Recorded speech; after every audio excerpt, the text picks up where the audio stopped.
मोक्षमार्गस्य नेतारं भेत्तारं कर्मभूभृतां ज्ञातारं विश्वतत्त्वानां वन्दे तद्गुणलब्धये वन्दे तद्गुणलब्धये।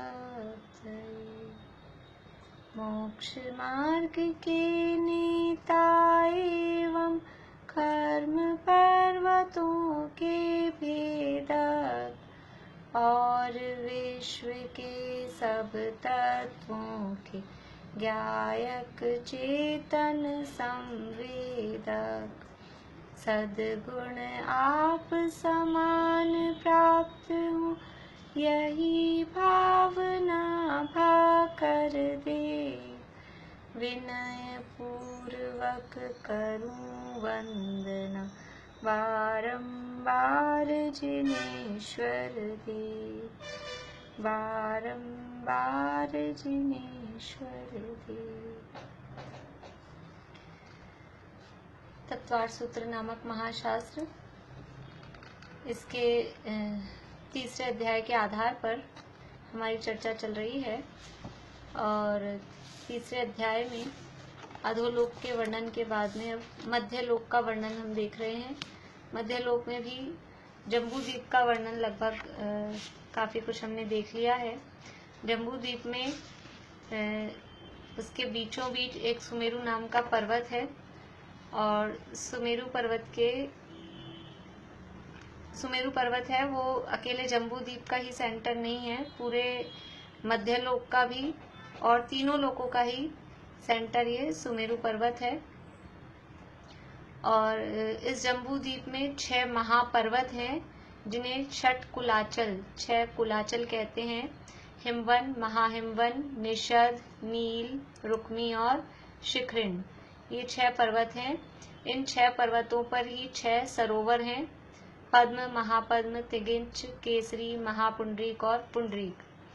इन 6 पर्वतों के कारण ये जो जम्बूद्वीप है ये 7 क्षेत्रों में विभाजित हो गया। भरत, हेमवत, हरि, विदेह, रम्यक, हिरण्यवत और ऐरावत, ऐसे 7 क्षेत्र हैं। और इन पर्वतों से, इन सरोवरों से, इन क्षेत्रों में नदियां बहती है। 14 नदियां हैं, एक एक क्षेत्र में 2-2 नदियां बहती है। गंगा, सिंधु, रोहित, रोहितास्या, हरित, हरिकांता, सीता, सीतोदा, नारी, नरकांता, स्वर्णकूला, रूप्यकूला, रक्ता और रक्तोदा। इस तरह से 14 नदियां हैं। ये तो यानी मोटी मोटी आउटलाइन है। हम जम्बूद्वीप का नक्शा देखें तो ये मोटी मोटी रचनाएं उसमें दिखाई देती हैं। फिर सुमेरु पर्वत के निकट उससे जुड़े हुए 4 गजदन पर्वत हैं। सुमेरु पर्वत पे 4 वन हैं, वहाँ 16 अकृत्रिम जिनालय हैं। चारों गजदंतों पर एक एक अकृत्रिम जिनालय, 4 अकृत्रिम जिनालय हैं। और उसके कारण जो वहाँ एरिया बन गया है, एक उत्तर कुरु भोग भूमि और एक देव कुरु भोग भूमि, उनमें एक जम्बू वृक्ष और एक शालमली वृक्ष है, वहाँ पर एक एक अकृत्रिम जिनालय हैं। और इस पूरे एरिया के पूर्व साइड में सीता नदी बहती है। सुमेरु पर्वत के पूर्व साइड में विदेह क्षेत्र का जो एरिया है वहाँ सीता नदी है और पश्चिम साइड में जो एरिया है वहाँ सीतोदा नदी है। और इन सीता और सीतोदा के कारण वो जो पहले तो विदेह क्षेत्र 2 भागों में बट गया था, पूर्व विदेह और पश्चिम विदेह, और सीता और सीतोदा के कारण फिर वो 2 पार्ट्स 4 भागों में डिवाइड हो गए। और जो एक एक भाग है 4 भागों में से, यानी सीता नदी का उत्तरी तट, उस उत्तरी तट में 4 वक्षार पर्वत और 3 विभंगा नदियां। तो उत्तरी तट में 4 वक्षार पर्वत हैं, दक्षिणी तट में भी 4 वक्षार पर्वत हैं, फिर पश्चिम विदेह के दक्षिण, सीतोदा के दक्षिण में भी 4 वक्षार पर्वत हैं और पश्चिम विदेह में सीतोदा के उत्तर में भी 4 वक्षार पर्वत हैं। इस तरह 16 वक्षार पर्वत हैं और एक एक वक्षार पर्वत पर एक एक अकृत्रिम जिनालय है। ये 16 अकृत्रिम जिनालय, और इन वक्षार पर्वतों के बीच में एक एक विभंगा नदियां। तो एक पार्ट में 3 विभंगा, तो ऐसे 4 पार्ट में 12 विभंगा नदियां वहां पर हैं।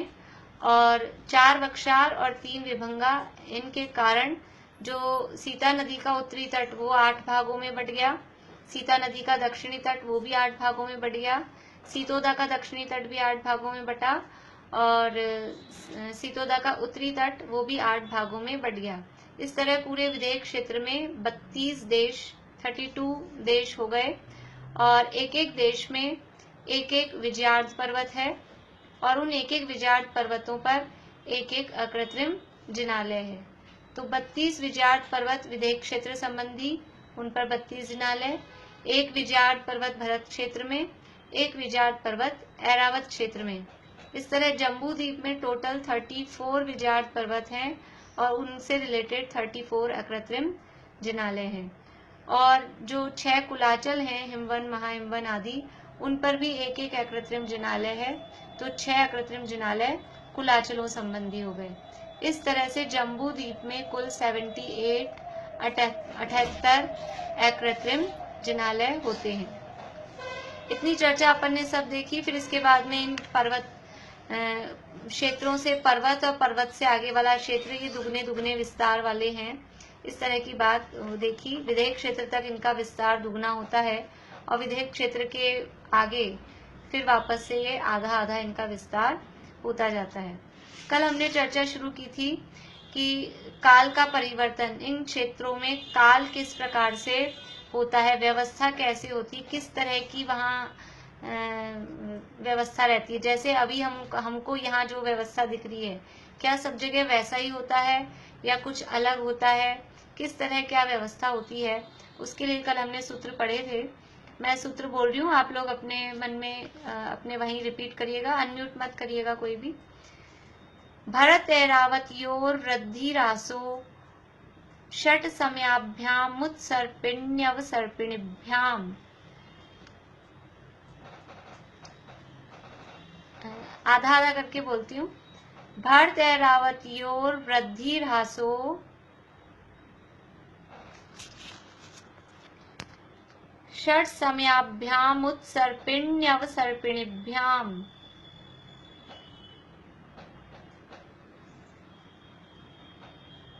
देखिए इसमें शब्द भरत और ऐरावत, भरत ऐरावत यो हो, वृद्धि रासो, तो भरत ऐरावत योर वृद्धि रासो, इतना तो बोलेगा, इसमें ज्यादा दिक्कत नहीं है।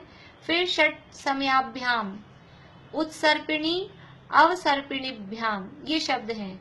षट समयाभ्याम उत्सर्पिणी अवसर्पिणीभ्याम, ऐसे ये 3 शब्द हैं और वो सब संधि होके यहाँ कहे गए हैं।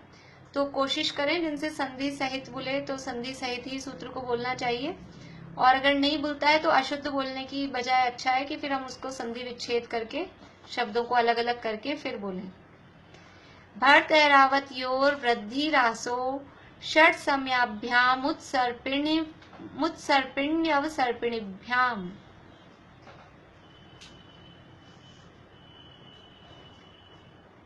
देखिए भरत और ऐरावत क्षेत्र में 6 समय 6 तरह के कालों का परिवर्तन बताया गया। 6 काल उत्सर्पिणी के और 6 काल अवसर्पिणी के, ऐसा यहाँ बताया गया। ये उत्सर्पिणी और अवसर्पिणी क्या होता है कि एक कल्प काल, ये दोनों मिलाकर कहलाते हैं एक कल्प काल। 6 काल अवसर्पिणी के, 6 काल उत्सर्पिणी के, ये 6 और 6 पूरे 12 मिलके वो कहलाता है एक कल्प काल। और इसमें टाइम कितना होता है एक कल्प काल में कि 10 कोड़ा कोड़ी सागर का अवसर्पिणी और 10 कोड़ा कोड़ी सागर का उत्सर्पिणी, यानी 10 कोड़ा कोड़ी उत्सर्पिणी के और 10 कोड़ा कोड़ी अवसर्पिणी के, ये मिलाकर एक कल्प काल होता है 20 कोड़ा कोड़ी सागर का। 20 कोड़ा कोड़ी यानी 20 करोड़ मल्टीप्लाई बाय 1 करोड़ और फिर मल्टीप्लाई बाय सागर, तो 20 करोड़ और करोड़ वो तो सबको समझ में आते हैं। सागर की बात हमने कल देखी थी कि एक प्रमाण योजन यानी 2000 कोस वाला बड़ा वाला जो योजन है, 6000 किलोमीटर जितना लंबा चौड़ा गहरा एक गड्ढा किया और उस गड्ढे को 6000 किलोमीटर कितना हो गया सब अपने, जिनको आइडिया नहीं हो तो अपने घर में जो भी जेंट्स से पूछना कि अपने घर से लेके 6,000 किलोमीटर कितने दूर होंगे, कहाँ तक के होंगे, जो जहाँ रहता हो, फिर वहां तक का इतना लंबा चौड़ा एक गड्ढा करना माइंड में, और उतना ही गहरा। लंबा चौड़ा तो ठीक है, 6,000 किलोमीटर ही डेप्थ वाला, उतना गहरा। फिर उसको उत्तम भोग भूमि, अभी उत्तम भोग भूमि हम देखेंगे, तो वहां देखिए उत्तम भोग भूमि के मैडे के बाल से भरना है। और कैसे टुकड़े करने, उस बाल के बड़े बड़े बाल नहीं, गुच्छे के गुच्छे डाल दिए, इतना छोटा टुकड़ा करना है कि जिसका दूसरा टुकड़ा हम कर नहीं सकें कैंची से, ऐसे। तो उसमें अपने अपने बालों का क्यों नहीं लिखा कि अपने बालों से भर दें? अपने बाल में और उत्तम भोग भूमि के मैडे के 7 दिन का जो जन्मा है, 1 से 7 दिन के बीच का कोई भी हो, उसका बाल कितना पतला होता है, यानी उसके बाल से हमारा बाल 512 गुना मोटा है। हमारा जो बाल है, अपना जो बाल है, एक सिंगल ऐसे बाल अपन देखें, लेंथ नहीं, उसकी थिकनेस, मोटाई, हमारा बाल कितना मोटा है कि उसके बाल से 512 गुना मोटा है। यानी अपने बाल के 512 हिस्से कर दो, मोटाई में, थिकनेस में, लंबाई में नहीं, मोटाई में अपने बाल के 512 हिस्से कर दो। फिर वो जितना पतला जो होगा उसके फिर वो कैंची से टुकड़े करने हैं। अब ऐसे बाल भरने हैं, और ऐसे बाल खचाखच बिल्कुल ठसाठस भरने हैं। और फिर 100 कितने सारे तो बाल आएंगे, पता नहीं हमें कितने बाल उसमें आएंगे। और फिर हर 100 साल में उस एक बाल को निकालना है। तो जब वो खड्डा खाली होगा 6,000 किलोमीटर लंबा चौड़ा गहरा, तब कहलाएगा एक व्यवहार पल्य। क्या होगा वो? एक व्यवहार पल्य। देखिए पल्ले 3 प्रकार के हैं, तीनों प्रकार के पल्ले यहाँ अपन देख रहे हैं। पल्ले हैं वो 3 प्रकार के, एक व्यवहार पल्य,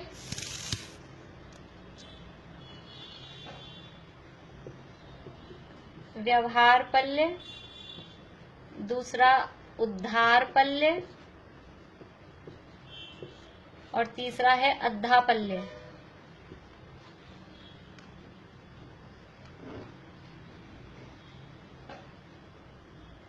तो ये जो सबसे पहला वाला जो गड्ढा हमने भर के खाली किया है, उसमें जितना टाइम लगा है वो टाइम तो कहलाता है व्यवहार पल्य।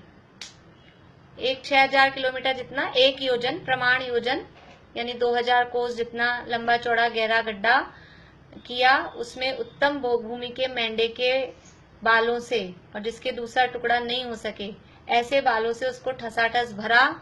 और हर 100 साल में एक बाल निकालना है। यानी अपन ऐसा देखें तो एक बाल अपन निकालेंगे तो एक बाल, फिर दूसरा बाल निकालने के लिए तो अपन बचेंगे नहीं, 100 साल बाद एक बाल निकालना है। लेकिन वो सब कल्पना में ही है, ये तो उपमामान है, उपमाएं दी गई हैं इस तरह की। तो वो जब गड्ढा खाली होगा उतना टाइम कहलाता है एक व्यवहार पल्य। अभी ये और कहीं काम नहीं आता है, बस इनकी काउंटिंग के लिए ये काम आता है। एक जगह काम आएगा, जब अपना ये मध्य लोक का वर्णन पूरा होगा तब हम देखेंगे कि मध्य लोक में असंख्यात द्वीप समुद्र हैं, वो असंख्यात कितने हैं, वो इससे काउंट होते हैं। ये पल्ले में कितना समय है, ये कितना टाइम लग गया, असंख्यात वर्ष। असंख्यात का मतलब है इतनी बड़ी संख्या जो किसी भी मतिश्रुत ज्ञानी के ज्ञान में नहीं आ सकती। बड़े से बड़े इंटेलिजेंट व्यक्ति हों, जिसे हम शास्त्रीय भाषा में कहें श्रुत केवली भी हों, श्रुत ज्ञान में, मतिश्रुत ज्ञान में जो संख्या आ ही नहीं सकती। जैसे बड़े बड़े कैलकुलेटर्स हैं, कंप्यूटर्स हैं, अब कुछ उनकी लिमिट होती है ना कि कितनी बड़ी अपन डिजिट लिखें कि अब वो उसके बाद में वो मना कर देता है कि इसमें नहीं आ सकता है। तो ऐसे ये जो हमारा मतिश्रुत ज्ञान का कंप्यूटर है, इसमें बस संख्यात तक की ही चीजें आ सकती है। इसके बाद में हमारा तो दिमाग अभी कोड़ा कोड़ी में 15 जीरो लग गए, 14 जीरो लग गए, और फिर आगे बढ़ाएं तो हमारा दिमाग तो वहीं बंद हो जाएगा कि अपने से नहीं होता है ये। लेकिन हमसे भी कोई बहुत जो भी बड़े बड़े मैथमेटिशियन हों, इंटेलिजेंट लोग हों, वो जितना भी कर सकें तो भी इसको नहीं कर सकते। ये है असंख्यात। ये व्यवहार पल्ले में कितने वर्ष हुए? असंख्यात वर्ष। ये अभी टाइम अपन देख रहे हैं इसलिए वर्ष बोल रहे हैं। फिर ये खाली हुआ। अब ये जो खाली हुआ, इसको वापस, इसमें जितना टाइम लगा, इसको वापस से असंख्यात से मल्टीप्लाई करें। कैसे करें? शॉर्ट में अपन बोलने के लिए ऐसे बोलते हैं, जो अपनी बुक में लिखा है कि इससे असंख्यात गुना टाइम उद्धार पल्ले में है, लेकिन वो अपने को ख्याल में नहीं आता कि असंख्यात गुना कितना। तो कल जो अपन ने बात की थी कि इसमें जितने बाल आए, इस वाले जो खड्डा अपन ने पहला किया, इसमें जितने बाल आए, उन बालों में से हर बाल के फिर से एक एक बाल के असंख्यात टुकड़े करो। पहले ही अपन ने इतना छोटा टुकड़ा किया था कि दूसरा हो ही नहीं रहा था। अब उस छोटे टुकड़े के भी इतने टुकड़े और करो कल्पना में।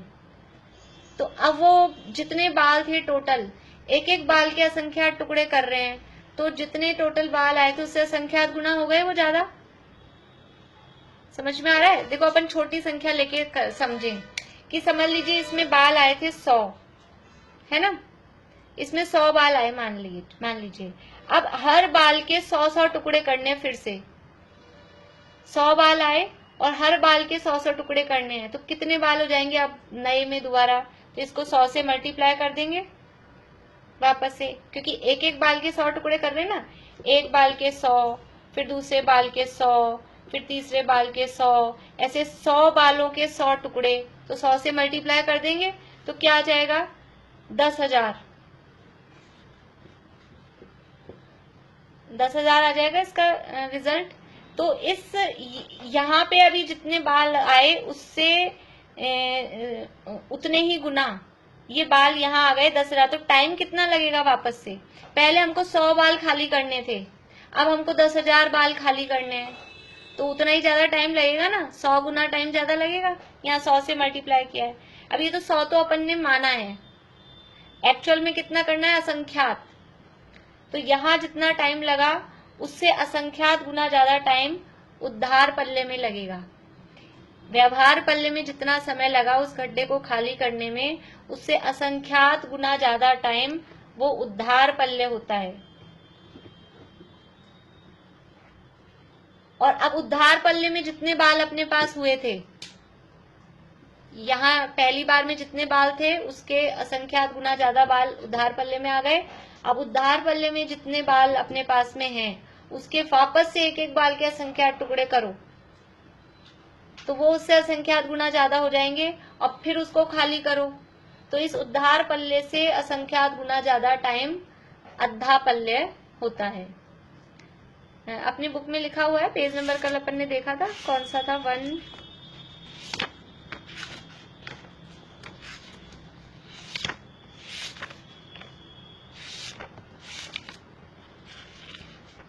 ये 145 पेज पे अपनी जो तत्वार्थ मणि प्रदीप है उसमें लिखा हुआ है। यानी किसी को ऐसा टेंशन नहीं हो कि हम लिख नहीं पा रहे हैं या क्या, उसमें पूरा लिखा हुआ है कि व्यवहार पल्ले है, फिर व्यवहार पल्ले से असंख्यात गुना समय उद्धार पल्ले है, और उद्धार पल्ले से असंख्यात गुना टाइम ज्यादा वो अद्धा पल्ले कहलाता है। तो हम जितनी भी मनुष्य और तिर्यंचों की आयु हम जो देखते हैं, वो आयु इस अद्धा पल्ले से काउंट करते हैं। जो हम आयु काउंट करते हैं वो अद्धा पल्ले से काउंट करते हैं। और कर्मों की स्थितियां, कितने कितने लंबे टाइम के कर्म हैं, वो भी इस अद्धा पल्ले से काउंट करते हैं। अभी ये तो पल्ले आया है, अभी हमको देखना था सागर। तो ये जो व्यवहार पल्ले है, ये व्यवहार पल्ले से बनता है व्यवहार सागर। व्यवहार पल्ले तो एक है, ऐसे 10 कोड़ा कोड़ी व्यवहार पल्ले का एक होता है व्यवहार सागर।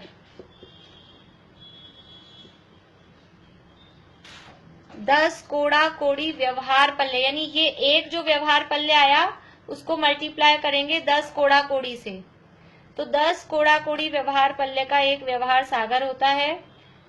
10 कोड़ा कोड़ी उद्धार पल्ले का एक उद्धार सागर होता है।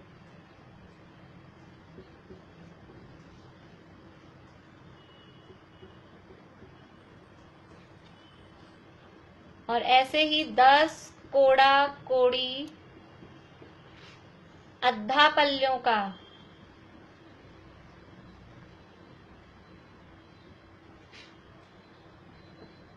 एक अद्धा सागर होता है।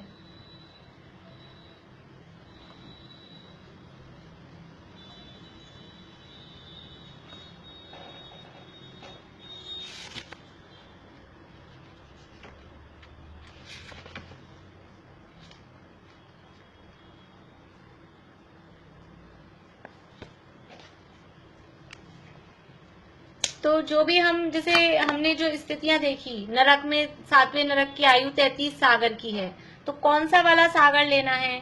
व्यवहार सागर लेना है, उद्धार सागर लेना है कि अद्धा सागर लेना है? तो अद्धा सागर। 33 सागर की जो आयु है, 22 सागर की आयु है, 1 सागर की आयु है, तो वहां ये अद्धा सागर लेना है आयु में। इसी तरह से कर्मों की स्थितियां है, मोहनी कर्म की स्थिति 70 कोड़ा कोड़ी सागर की है, तो वहां पर भी अद्धा सागर लेना है। ज्यादातर जहां भी, ज्यादातर समझ लीजिए 95%, 99% जहां भी सागर वर्ड और पल्ले वर्ड यूज में आता है, वहां अद्धा पल्ले और अद्धा सागर ही यूज में आता है।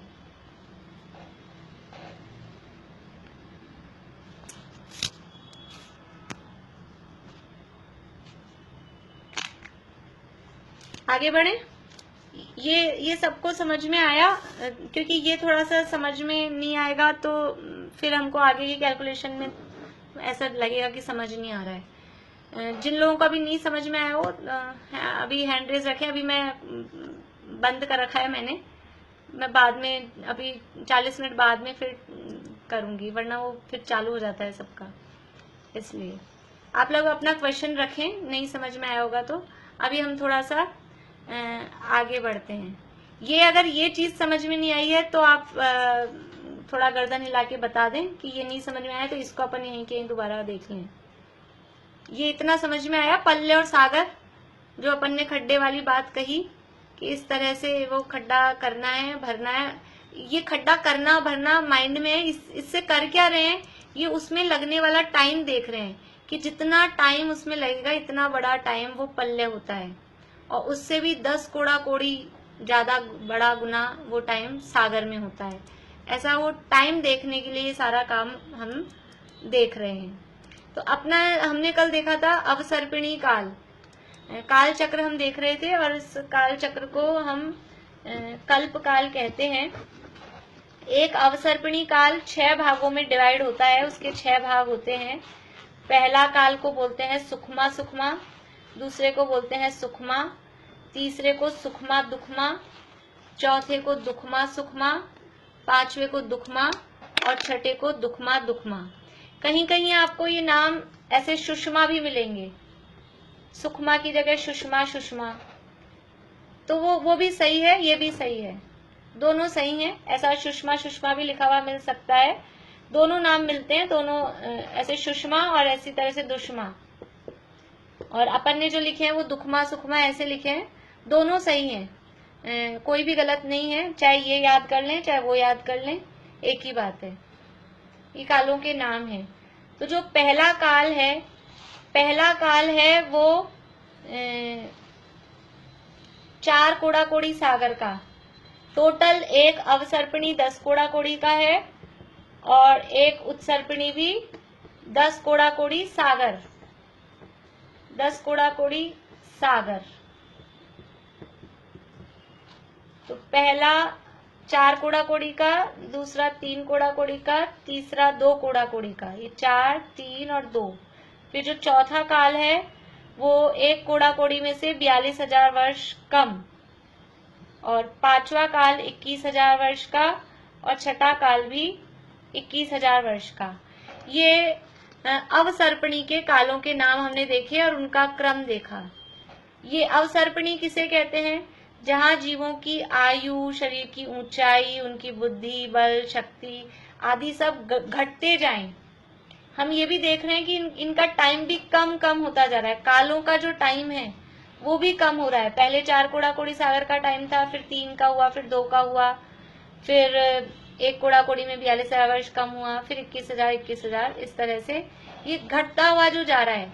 जैसे समझ लीजिए कृष्ण पक्ष और शुक्ल पक्ष होते हैं, तो एक उसमें चंद्रमा घटता जाता है। कृष्ण पक्ष में चंद्रमा की कलाएं, वो जो साइज है उसका, वो घटता जाता है, और शुक्ल पक्ष में वो बढ़ता जाता है। तो ये अवसर्पणी काल है, ये कृष्ण पक्ष की जैसे घटने वाला काल है, इसमें हर चीज कम कम होती जा रही है। और दूसरा है उत्सर्पणी काल। उत्सर्पणी काल बढ़ने का काल है, वृद्धि का काल है। उत्सर्पणी काल में भी इसी तरह से 6 काल होते हैं और नाम वही है, लेकिन जो उनका क्रम है वो क्रम थोड़ा सा बदल जाता है। जैसे कि यहाँ हमने देखा पहला काल ये है, ये दूसरा काल, ये तीसरा काल, ये चौथा, पांचवा और छठा। तो यहाँ जो पहले काल का नाम था सुखमा सुखमा, और वो 4 कोड़ाकोड़ी सागर का था। यहाँ पर भी सुखमा सुखमा काल 4 कोड़ाकोड़ी सागर का ही है, 4 कोड़ाकोड़ी सागर का ही है, लेकिन इसका नंबर यहाँ पर 6 आ गया। यहाँ पे पहला नंबर कौन सा है उत्सर्पणी में? पहला नंबर है दुखमा दुखमा काल का, जो 21,000 वर्ष का है, जिसे हम छठा काल बोलते हैं ना। फिर हम ऐसे बोलते हैं, जो लोग थोड़ा बहुत पहले सुने हुए होंगे, छठे के बाद वापस छठा आता है, ऐसा कहते हैं। तो छठे के बाद वापस छठा मतलब वो नाम, दुखमा दुखमा के बाद वापस दुखमा दुखमा आ रहा है। तो छठे का नाम क्योंकि हम दुखमा दुखमा कहते हैं, इसलिए ऐसा कहते हैं, छठे के बाद छठा आ रहा है। लेकिन एक्चुअल में उत्सर्पणी का वो है पहला काल। जब अवसर्पणी कालों के क्रम लिखेंगे तो पहला, दूसरा, तीसरा, जैसा अभी हमने लिखा है वैसा। और जब उत्सर्पणी कालों के क्रम लिखेंगे तो उत्सर्पणी का पहला यहाँ से स्टार्ट होगा दुखमा से, फिर दूसरा पहला है दुखमा दुखमा, फिर दूसरा है दुखमा, फिर तीसरा दुखमा सुखमा,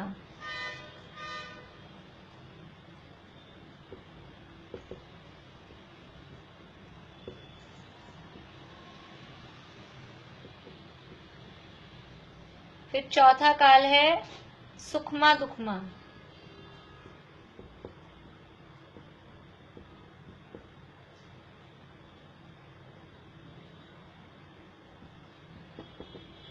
और पांचवा काल है सुखमा,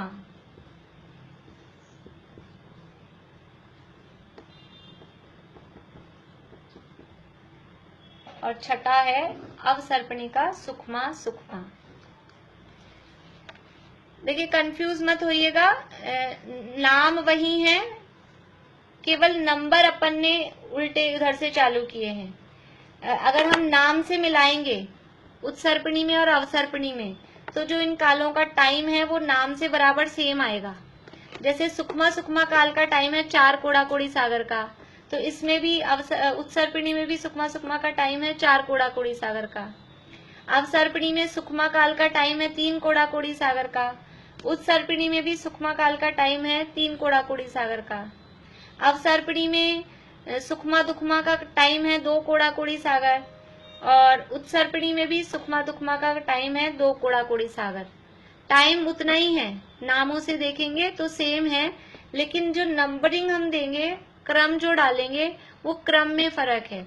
अवसर्पणी क्योंकि घटता हुआ काल है, तो सुखमा सुखमा का मतलब है जहां बहुत ज्यादा सुख हो, डबल सुख कहा, सुखमा सुखमा, बहुत ज्यादा जहां सुख है। सुख का मतलब है जो हम इंद्रिय सुख जिसे मानते हैं बाहर में सामग्री में, वो तो जहाँ इतना ज्यादा सुख है, डबल सुख जिसे हम कहें, सुखमा सुखमा।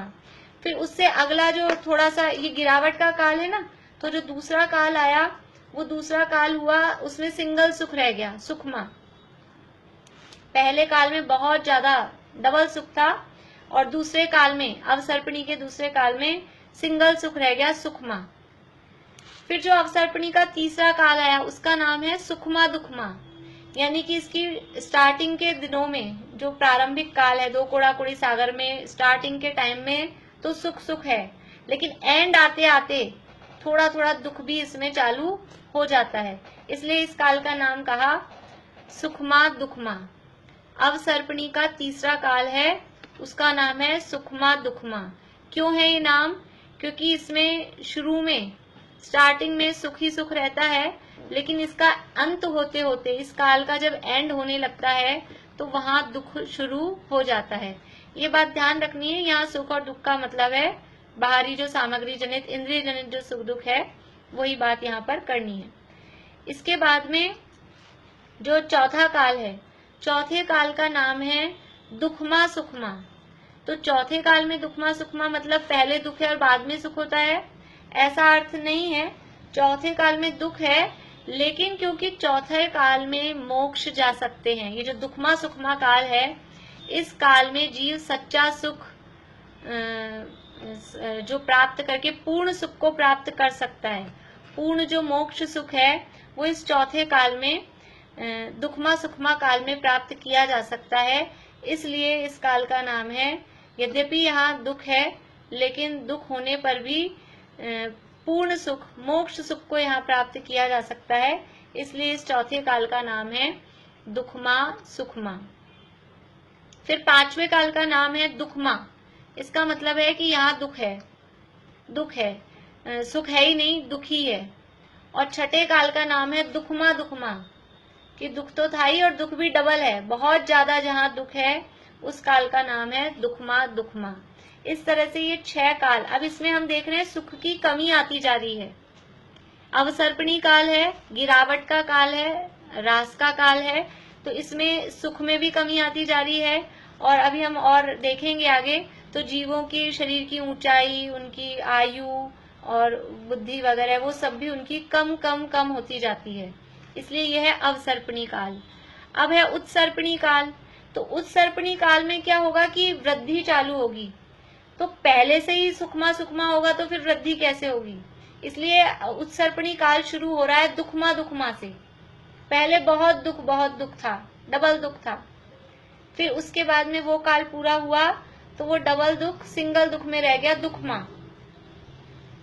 फिर और ये काल बीता तो और थोड़ा सा दुख में कमी आई तो दुखमा सुखमा हो गया, यानी दुख तो है लेकिन वही यहाँ से मोक्ष जाने का, मोक्ष सुख को यहाँ पर प्राप्त किया जा सकता है, इसलिए ये दुखमा सुखमा है। देखिए मोक्ष कौन से काल में जाएंगे, नाम देखेंगे तो दुखमा सुखमा काल में मोक्ष जा सकते हैं। जब भी कोई जीव मोक्ष जाएंगे, जो जाते हैं, जो गए हैं, वो ये जो दुखमा सुखमा नाम का काल है। इस दुखमा सुखमा काल, उत्सर्पणी के भी दुखमा सुखमा में और अवसर्पणी के भी दुखमा सुखमा में। चूंकि अभी अवसर्पणी काल चल रहा है इसलिए हम उसको बोलते हैं चौथे काल में मोक्ष जाते हैं। अभी अवसर्पणी काल चल रहा है इसलिए, तो अवसर्पणी का चौथा होता है दुखमा सुखमा। लेकिन उत्सर्पणी का क्रम देखेंगे तो उत्सर्पणी में ये दुखमा सुखमा नाम कौन से नंबर पे आ जाएगा, पहले, दूसरे और तीसरे नंबर पे ही दुखमा सुखमा नाम है, इसलिए उत्सर्पणी का कहलाता है ये तीसरा और अवसर्पणी का कहलाता है चौथा। और नाम से देखेंगे तो नाम सेम है, दुखमा सुखमा काल में जीव मोक्ष जाते हैं। फिर दुखमा सुखमा के बाद में आया है सुखमा दुखमा। उत्सर्पणी की बात हम कर रहे हैं, तो यहाँ पर अब सुख तो शुरू के दिनों में है और बाद में जैसे जैसे काल व्यतीत होता जाता है, बाद में सुख ही सुख, क्योंकि उत्सर्पणी काल है ना, तो सुख की वृद्धि हो रही है। तो स्टार्टिंग के दिनों में थोड़ा दुख था लेकिन फिर बाद में सुख ही सुख होता गया, तो ये सुखमा दुखमा काल उत्सर्पणी का ये चौथे नंबर का हुआ। फिर इसके बाद में आया सुखमा काल। नीचे 1 से चालू होगा, 6 से चालू होगा? 1 चालू करेंगे हम। देखिए कभी कभी 6 भी कर देते हैं कुछ लोग, वो नाम के चक्कर में, लेकिन हम उत्सर्पणी को देखेंगे तो उत्सर्पणी का 1 चालू करेंगे उसको, क्योंकि उत्सर्पणी का वो पहला काल है। मतलब सुखमा सुखमा आना चाहिए? नहीं, नाम वही आएगा। नहीं, मैं ये नहीं कह रही, जो नंबर 6 से स्टार्ट करके 1 तक दे रखा है वो अवसर्पणी की तरफ से ही दिए हैं। हाँ, वो 6 से स्टार्ट करें, वही मैं कह रही हूँ कि दोनों तरह की बात आपको किताबों में भी मिल जाएगी। लेकिन अगर हम उत्सर्पणी का कहेंगे तो उत्सर्पणी का ये छठा काल थोड़ी ना होगा, उत्सर्पणी यहाँ से शुरू हो रहा है, तो फिर पहले जब कोई चीज शुरू होगी तो उसको अपन पहला बोलेंगे या छठा बोलेंगे? स्टार्टिंग में तो अपन पहला ही बोलेंगे ना उसको।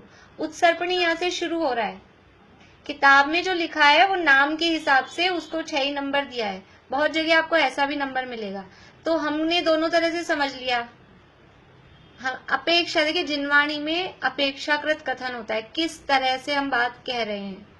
तो अगर हम नाम की तरफ से देखेंगे, नाम वही रहेंगे, नाम वही रहेंगे, लेकिन हमारे यहाँ क्योंकि अवसर्पणी काल चल रहा है, तो अवसर्पणी काल में जो ये नाम है और जो नंबर है, हमको वही, देखो अपने यहाँ जो चीज चल रही होती है अपने को ज्यादा वही याद हो जाता है, तो उसकी तरफ से दूसरे को भी कहते हैं, तो वो दूसरे को इसलिए उसकी तरफ से छठा काल, पांचवा काल ऐसा कहते हैं। पर एक्चुअल में उत्सर्पणी का वो पहला होता है, जो दुखमा दुखमा है वास्तव में वो उत्सर्पणी, क्योंकि वहां से शुरू हो रहा है।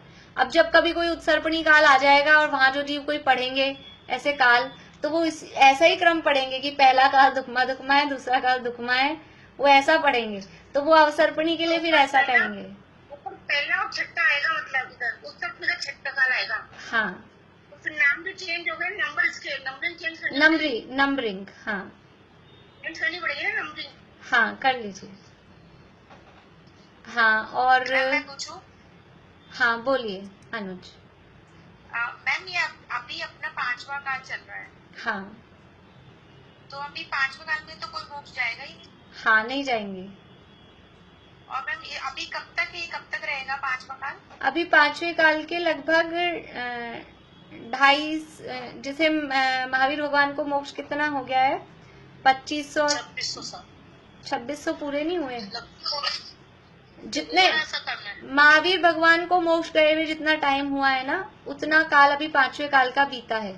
2500 और कुछ, मुझे एग्जैक्ट अभी याद नहीं है कौन सा चल रहा है वीर निर्वाण। 2600 पूरा नहीं हुआ, 2600 पूरा तो नहीं, 2600 से ज्यादा हो गए। ठीक है, वो जितना भी है 2600 और कुछ, यानी कुछ है उसमें और संख्या, अभी मुझे एग्जैक्ट याद नहीं है। तो वो जितना महावीर भगवान को मोक्ष गए हुए टाइम हुआ है, उतना अभी 5वां काल बीता है। अभी लगभग आप समझ लो 18,000 साल बाकी हैं, अप्रोक्सीमेट अपन माने 3,000 वर्ष बीते ऐसा माने, तो 18,000 वर्ष अभी बाकी हैं 5वें काल के। अच्छा, बहुत सारा बाकी। हाँ चलिए, और किसके हैंड रेस? हाँ बोलिए अंजू भाभी। काल जो है उत्सर्पणी से शुरू होगा या अवसर्पणी से? उत्सर्पणी से कल्पकाल शुरू होता है। हाँ हाँ, कमला जी आपको पूछना है? मैं बोलूं? हाँ अंकल बोलिए। मैं बोलता था कि अपने यहाँ तीसरा काल में तीर्थंकर सदैव भगवान मोक्ष गए, तो ये नहीं गए, मोक्ष गए। हाँ गए, हाँ वो हुंडाव सर्पणी का दोष है, वो हम देखेंगे आगे। दूसरी बात यह है कि जो पैर में चीर करके सह बनाते हैं, वो 60-70 साल पहले हमको खई सिखाया करते थे, तो वो खई है, वो एक्चुअली सुषमा में सुषमा कह सकते हैं आजकल के बच्चों के हिसाब से, बाकी सुषमा ही है वो। अच्छा ठीक है, तो हमको खई सिखाया गया था उस समय में। ठीक तो ठीक, दो तरह से लिखा जाता था, ऐसे भी और ऐसे भी।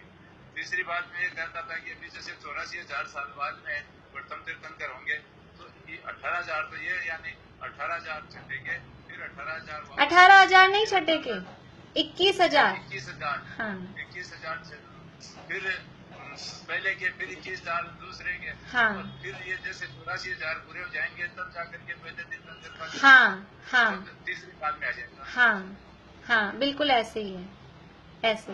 तो ऐसे 84,000 वर्ष पूरे होंगे। हाँ बिल्कुल। चलिए, हाँ मनोरमा आंटी बोलिए।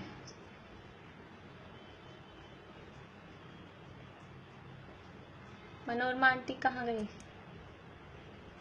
चलिए, जब तक वो शायद लेफ्ट हो गए, और कोई किसी को पूछना है?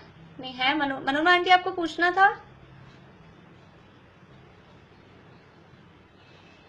चलिए, और किसी को पूछना है? पुराने प्रश्नों से कोई जो आपने प्रश्न पत्र दिया था उसमें। हाँ पहले अभी वाली कोई बात है तो पहले वो कर लेते हैं, फिर देखते हैं।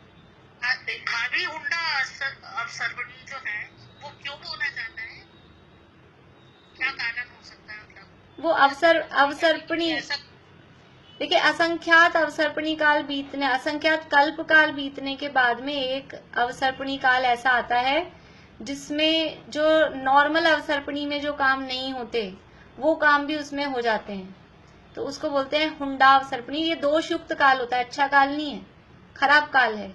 हुंडा का मतलब और खराब काल है। और कब आता है कि असंख्यात कल्पकाल बीतने के बाद में एक आता है, और वो अभी आया हुआ है जब अपन हुए हैं। ये जो अभी अवसर्पणी काल चल रहा है ये हुंडा अवसर्पणी काल है। इसमें बहुत सारे कुछ ऐसी बातें हुई हैं अनएक्सपेक्टेड जो नहीं होती हैं, वो अपन चर्चा करेंगे बाद में। अभी सारी बातें अपन देखेंगे, इसमें क्या क्या दोष हुए हैं, हुंडा अवसर्पणी काल के कारण क्या क्या बातें हुई हैं, वो सब भी अपन देखेंगे।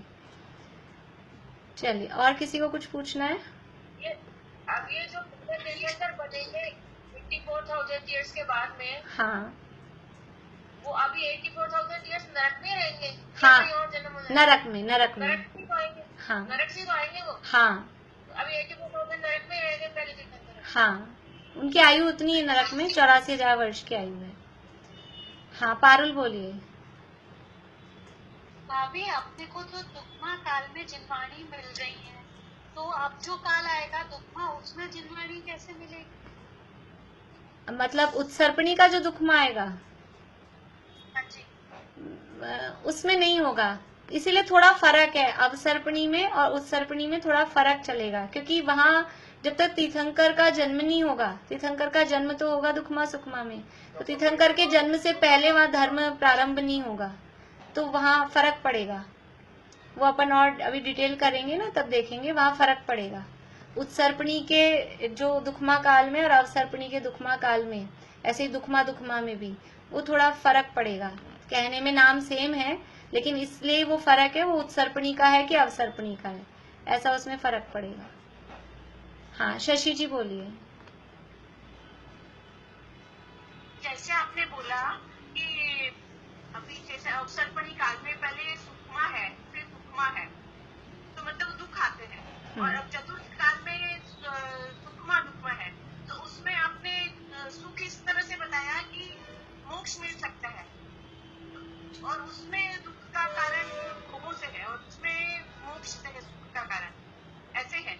हाँ, यहाँ जो सुखमा कहा ना चौथे काल में, चौथे काल का नाम है दुखमा सुखमा, तो है तो वहां पर दुख ही, लेकिन बस वो मोक्ष सुख की प्राप्ति हो सकती है, इसलिए वहां सुखमा कहा। यानी इतना भी दुख नहीं है जैसा पांचवे में दुखमा कहा और छठे में दुखमा दुखमा कहा, इतना भी दुख वहां नहीं है।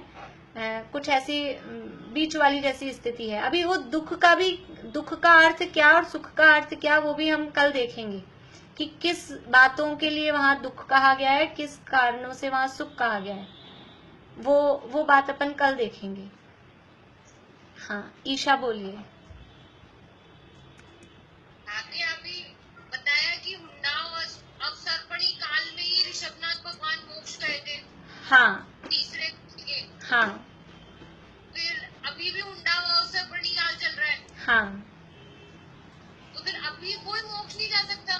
हाँ, अब वो हुंडा काल के जो यानी जो हैं दोष, जो अपवाद हैं, वो होंगे। ऐसा अपवाद नहीं होगा कि पांचवे काल में चले जाएं, तीसरे में तो जा सकते हैं। उसके कारण है, उसके कारण देखेंगे कि वो जो परिस्थितियां चौथे काल में होनी चाहिए थी, वो परिस्थितियां तीसरे काल के एंड में ही स्टार्ट हो गई, इसलिए वो चले गए मोक्ष। लेकिन ऐसा नहीं है कि पांचवे काल में, और पांचवे काल में भी मोक्ष गए हैं जीव, उनकी बात अपन करेंगे, कौन गए हैं, क्यों गए हैं। इसलिए काल वास्तव में बाधक नहीं है, वो तो जीवों के परिणाम ही बाधक या साधक होते हैं। पांचवे काल में भी गौतम स्वामी मोक्ष गए हैं, सुधर्माचार्य मोक्ष गए हैं, जम्बू स्वामी मोक्ष गए हैं, ये सब पांचवे काल में ही मोक्ष गए हैं। लेकिन वो चौथे काल के जन्मे थे, इसलिए पांचवे काल में मोक्ष चले गए, क्योंकि जीवों के परिणाम उस हिसाब से होते हैं। हाँ, अब पहले हाँ, काल में जन्म ही नहीं लेगा जो मोक्ष आ सके, मतलब हाँ, जिसको मोक्ष जाना है उसी भाव में, वो पांचवे काल में उत्पन्न ही नहीं होंगे, वो उत्पन्न ही नहीं होंगे। अब पहले रजनी जी बोलिए, बहुत देर से उन्होंने हैंड रेज कर रखा है। रजनी जी बोलिए। मैं ये पूछ रही थी कि जैसे आपने बताया कि ये चौथे नंबर का जो काल होता है दुखमा सुखमा, उसमें ही खाली मोक्ष जा सकते हैं? हाँ, कि सुखमा दुखमा में भी जा सकते हैं? सुखमा दुखमा में नहीं जा सकते, दुखमा सुखमा में ही जा सकते हैं। तो जैसे उत्सर्पणी का हम दुखमा दुखमा पहला लगाएंगे, हाँ तीसरा पड़ेगा ना, तो उत्सर्पणी का तीसरा कह देंगे उसको। तो उसमें मोक्ष नहीं रहता, फिर दुखमा सुखमा में कहाँ जाएंगे मोक्ष? उत्सर्पणी का तीसरा ही तो है दुखमा सुखमा। दुखमा सुखमा देखिए, आप अगर आप नंबर बोल रहे हैं तो फिर आपको ये बोलना पड़ेगा अवसर्पणी का तीसरा कि उत्सर्पणी का तीसरा, और नहीं तो आप नाम से चलिए, फिर नंबर कोई सा भी हो, नाम तो सेम है। दुखमा सुखमा में ही मोक्ष जा सकते हैं। वो नंबर आएगा अवसर्पणी में चौथे पे और उत्सर्पणी में तीसरे पे। ऐसा अपने माइंड में क्लियर रखिए। हाँ जी, क्या भी बताना पड़ेगा कि वो अवसर्पणी का है या हाँ अवसर्पणी, क्योंकि परिस्थितियों में फर्क पड़ेगा। अवसर्पणी की परिस्थितियों में, उत्सर्पणी की परिस्थितियों में अभी हम पढ़ेंगे ना, तो हमको अंतर समझ में आएगा कि परिस्थितियों में फर्क है। इसलिए वो अवसर्पणी का है कि उत्सर्पणी का है, उसमें फर्क पड़ेगा। हाँ आशा, इसमें तो ये बात थोड़ा थोड़ी सागर जो होता है वही है ना, उसी में चिंतन कर जा सकते हैं। हाँ ये दिमाग में रखते ना। ज्यादा बेटर है। हाँ आशा आंटी बोल रहे हैं आप कुछ? नहीं, कुछ हो गया, बस यही पूछी थी कि वो अभी 84,000 वर्ष उनकी आयु है नरक में। हाँ ठीक है। मनोरमा आंटी आपको पूछना है कुछ? पूछने का मुझे आवाज ही नहीं आ रही, लेकिन कुछ आ तो रही है आपको, आपकी हमको आ रही है। आवाज ही नहीं आ रही है। अब बोलिए आप तो अपना प्रश्न। ये नंबर छठे से शुरू है या नंबर वाइज ही है, ये चौथे उत्सव निकाल के हैं? देखिए इसको अभी किताब में क्या 6 से चालू करा है, क्योंकि वो अवसर्पणी का अपने को याद है ना, इसलिए आप नंबर ऐसे समझिए। उत्सर्पणी का पहला, उत्सर्पणी पहला मैं क्यों बोल रही हूँ, क्योंकि हम अगर पहला नहीं बोलेंगे तो उत्सर्पणी को आप यहाँ से स्टार्ट करेंगे। अगर यहाँ हम एक नंबर डालेंगे सुखमा सुखमा में, उत्सर्पणी में, तो आप यहाँ से स्टार्ट करेंगे तो फिर यूं नीचे जाएंगे 6 तक, तो ये भी अवसर्पणी हो जाएगा ना। फिर उत्सर्पणी में हमको ऊपर चढ़ना है, नीचे नहीं आना है। समझ में आ रही है? जैसे हमने ये जो चित्र बनाया है बोर्ड पे देखिए, तो ये तो यहाँ से हमने 1 2 3 4 5 6 डाल दिया अवसर्पणी में। ये गिरते हुए क्रम में थे, गिरती हुई इनकी परिस्थितियां थी, तो इसलिए ये 6 हो गए। अब उत्सर्पणी में यदि हम 1 यहाँ डालेंगे सुखमा सुखमा पे, 2 यहाँ, 3 यहाँ, 4 यहाँ, तो ये ऐसे गिरता हुआ क्रम हो जाएगा ना उत्सर्पणी का भी। फिर उत्सर्पणी कहाँ रहेगा? ये भी अवसर्पणी हो गया, ये भी अवसर्पणी हो गया, दोनों अवसर्पणी हो जाएंगे। इसलिए उत्सर्पणी का पहला दुखमा दुखमा है, फिर दूसरा दुखमा, तीसरा दुखमा सुखमा, चौथा सुखमा दुखमा, पांचवा सुखमा और छठा सुखमा सुखमा। थोड़ा लॉजिक से हम देखेंगे, समझेंगे तो समझ में आ जाएगी। वो किताब में लिखा है, आप उसका क्रम बदल लीजिए तो आपकी कंफ्यूजन गड़बड़ ठीक हो जाए।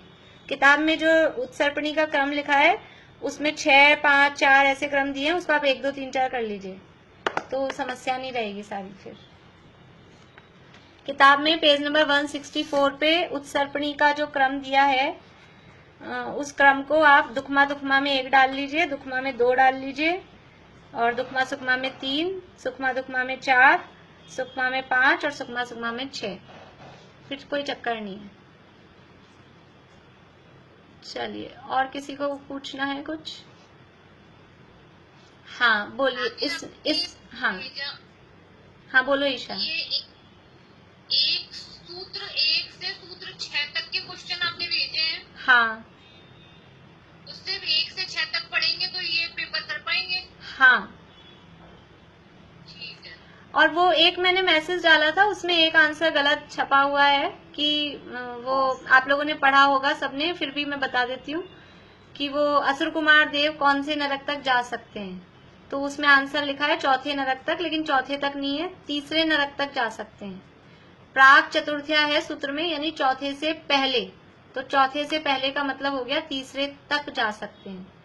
ठीक है ना? तो आप कहीं गलत याद कर लें और फिर कहें कि उसमें ऐसा लिखा हुआ था, जिससे मैंने करेक्शन उसमें बता दिया है। और ये सब करेक्शन अपने ध्यान दिलाती हैं अपने प्रीति।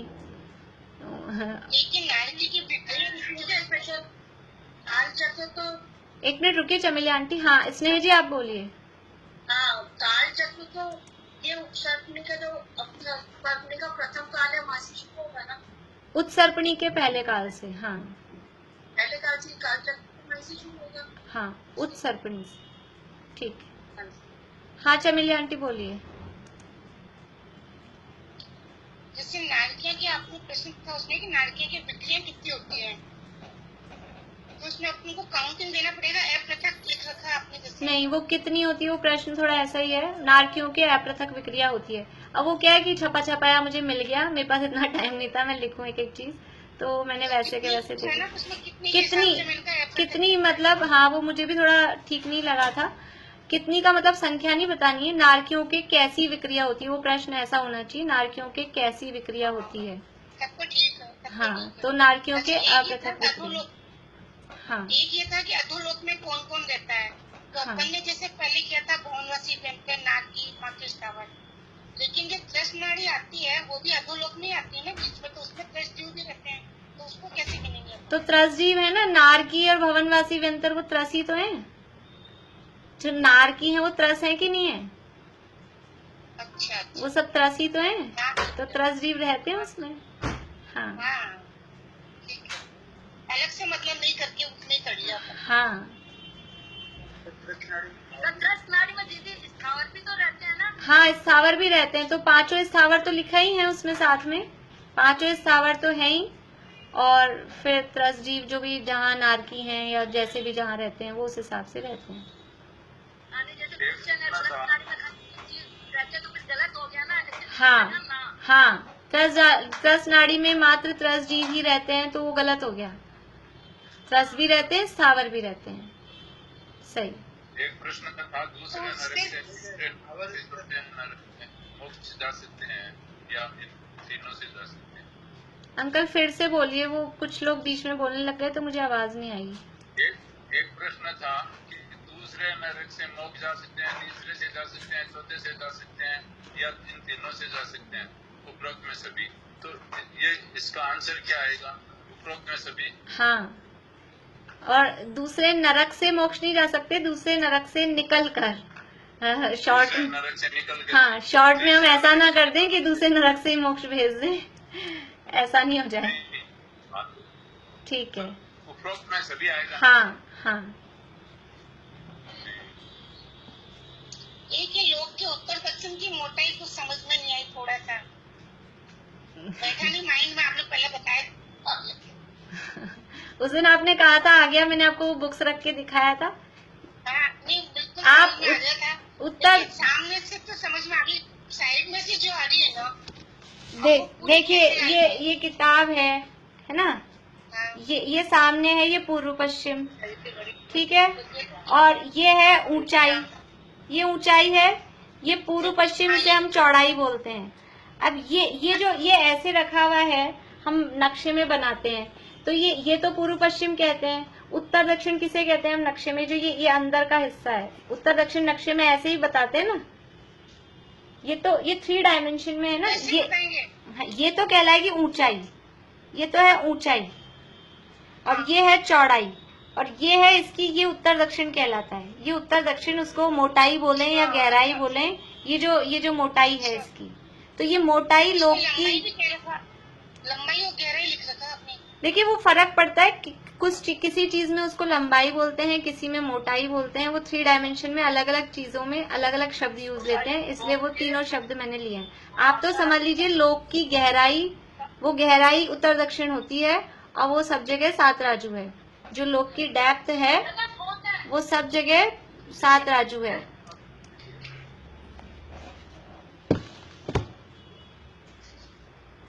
हाँ जी, शीला भाभी आपको पूछना है कुछ?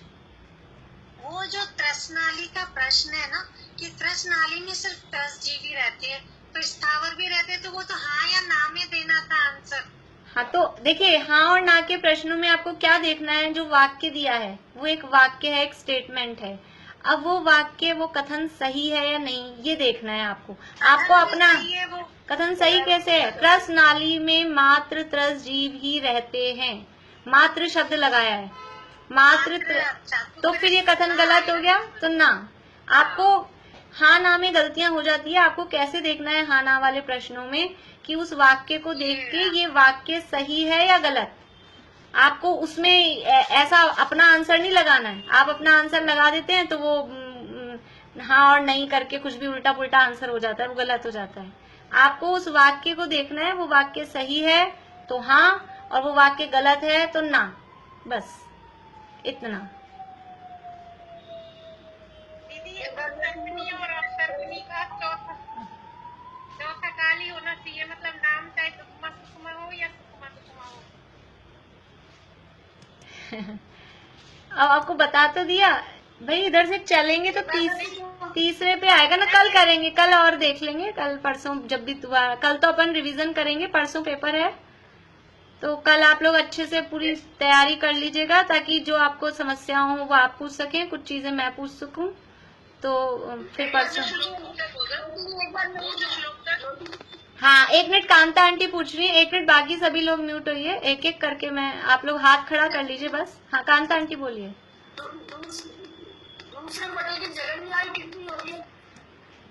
दूसरे पटल की जघन्य आयु, देखिए मैंने पटलों की आयु अलग अलग आपको बताई नहीं है, केवल वो पहले पटल की ही उसमें दी है। आप ज्यादा पटल की अलग अलग, हाँ तो पटल की अलग अलग आयु में मत जाइए, बहुत ज्यादा 13 पटलों की फिर बहुत डिटेल हो जाएगी। तो जो नरकों की पूरी पृथ्वियों की आयु है उसी हिसाब से याद कीजिए। और पहले नरक के पहले पटल की जघन्य आयु 10,000 वर्ष और उत्कृष्ट आयु वो 90,000 वर्ष जो लिखी है ना, वो पहले पटल की है। 90,000 वर्ष, 90,000 वर्ष वो पहले पटल की कही गई है, पहले नरक की नहीं है। पहले नरक में 13 पटल हैं, ठीक है ना, तो वो केवल पहले पटल की, वो भी इसलिए कि जो राजा श्रेणिक का जीव है, राजा श्रेणिक के जीव की आयु है 84,000 वर्ष, तो इससे हमको पता लग जाएगा कि वो कौन से पटल में गए हैं।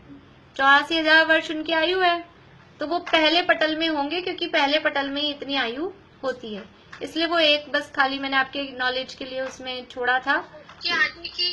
उसके आगे की नहीं करनी ना फिर? नहीं, आगे की उसमें दी भी नहीं है, मैंने शायद प्रश्नों में दी है क्या पटलों की? आपने नहीं दी है, लेकिन उसमें ऐसे बताया है कि भाई आगे इतनी नहीं, पटलों की अलग अलग आयु याद नहीं करनी है।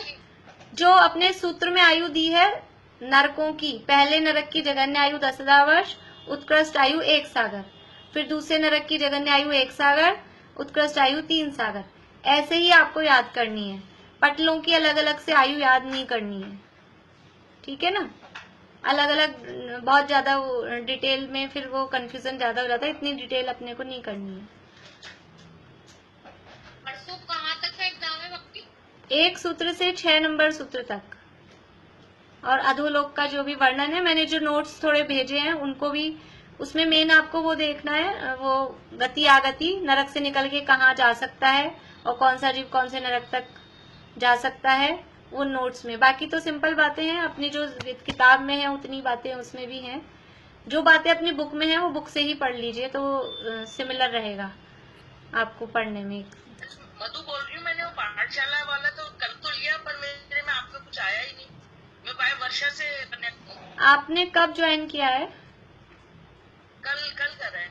हाँ तो वो कल करा है तो पुराने मैसेज तो आएंगे नहीं आपके पास। आप पुराने मैसेज वर्षा भाभी से ले लीजिए, जो नोट्स वगैरह है ना, अच्छा ठीक, वो आप वर्षा भाभी से ले लीजिए। जब जो नए मैसेज आएंगे वो आ जाए। आज भी आपका मैंने वर्षा से खोला, इससे खुला ही पाठशाला। नहीं, इससे नहीं खुलेगा, वो तो लिंक अलग है ना, वो तो जूम पाठशाला की लिंक है, वो तो व्हाट्सएप की लिंक है, और ये क्लास चलती है जूम से, तो वो लिंक अलग अलग है। मैं वापस से लिंक डाल दूंगी, आज उसमें लिंक वापस डाल दूंगी।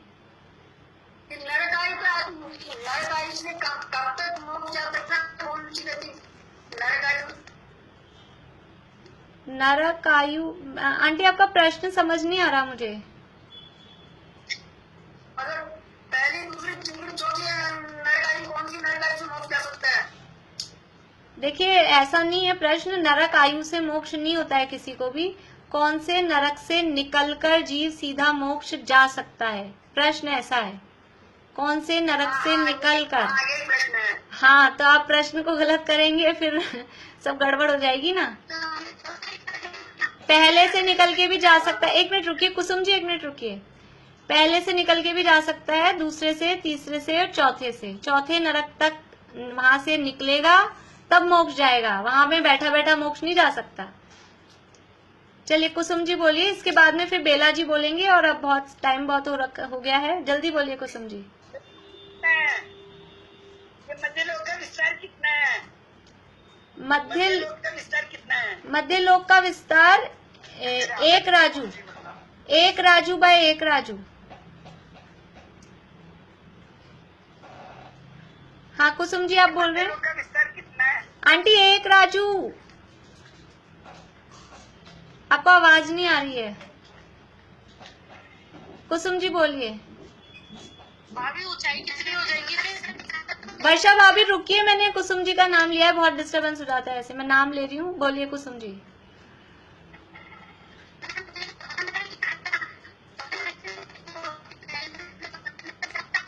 आपकी आवाज कुछ भी समझ में नहीं आ रही, रुकिए।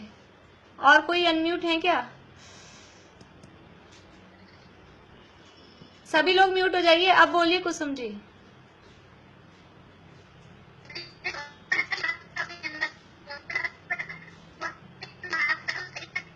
और किसी को समझ में आ रही है क्या बोल रहे हैं?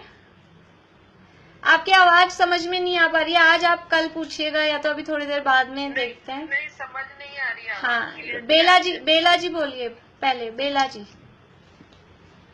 इंद्रक बिल ये सब के नाम याद करने हैं क्या? नहीं, बिलों के नाम? इंद्रक बिल में जो पहले नरक का, पहले पटल का इंद्रक बिल है सीमंतक, वो याद करना है। और जो सातवें नरक का जो इंद्रक बिल है अप्रतिष्ठान, ये दो नाम याद करने हैं। इंद्रक बिलों में दो नाम याद करने हैं, पहले नरक के पहले पटल का सीमंतक बिल, और सातवें नरक का जो इंद्रक बिल है अप्रतिष्ठान नाम का, वो, ये दो नाम याद करने हैं, क्योंकि ये दो नाम आगे काम आएंगे कहीं, इसलिए दो नाम याद करने हैं। हाँ अब कौन पूछ रहे थे? फिर ऊंचाई क्या होगी मध्य लोक की? 1,00,000 योजन ऊंचाई? हाँ 1,40,000 योजन ये ऊंचाई है।